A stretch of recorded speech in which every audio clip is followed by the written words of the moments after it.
Kannappa promotions ను కన్నడ నేల నుంచి ప్రారంభించడం ఆనందంగా ఉంది. కన్నడ కంఠీరవ రాజ్ కుమార్ గారు మొదటిసారిగా కన్నప్ప చిత్రాన్ని చేశారు. ఆ తరువాత శివరాజ్ కుమార్ గారు కూడా చేశారు. తెలుగులో స్వర్గీయ శ్రీ కృష్ణంరాజు గారు బాపు రమణ దర్శకత్వంలో కన్నప్ప చేశారు. మళ్ళీ ఇప్పుడు మేం కన్నప్ప కథను చెప్పబోతున్నాం.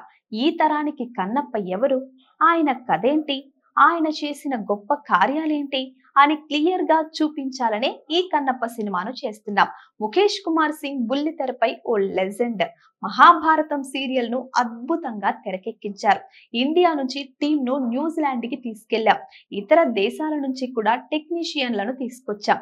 శరత్ కుమార్ గారు సెట్ కి ఆన్ టైం కి వచ్చేవారు. ప్రభుదేవా అన్న అడిగిన వెంటనే మా ప్రాజెక్ట్ కోసం వచ్చారు. అసలు ఈ కథను అనుకున్నప్పుడు రాక్ లైన్ వెంకటేష్ గారికే ఫోన్ చేసి చెప్పాను. అద్భుతంగా ఉంటుంది, చెయ్యని ధైర్యాన్ని ఇచ్చారు. శివుని ఆజ్ఞతోనే ఈ చిత్రం ప్రారంభమైంది అనని నాకు అనిపిస్తుంది. నాకు ఈ కన్నప్ప ఎంతో ప్రత్యేకం. ఆర్ఆర్ అవ్వక ముందే రాక్ లైన్ వెంకటేష్ గారు ఈ మూవీని చూశారు. అద్భుతంగా వచ్చిందని భరోసాని ఇచ్చారు. ఇక ఆ శివుని ఆశీస్సులతో మేం ఏప్రిల్ 25న రాబోతున్నామని అన్నారు.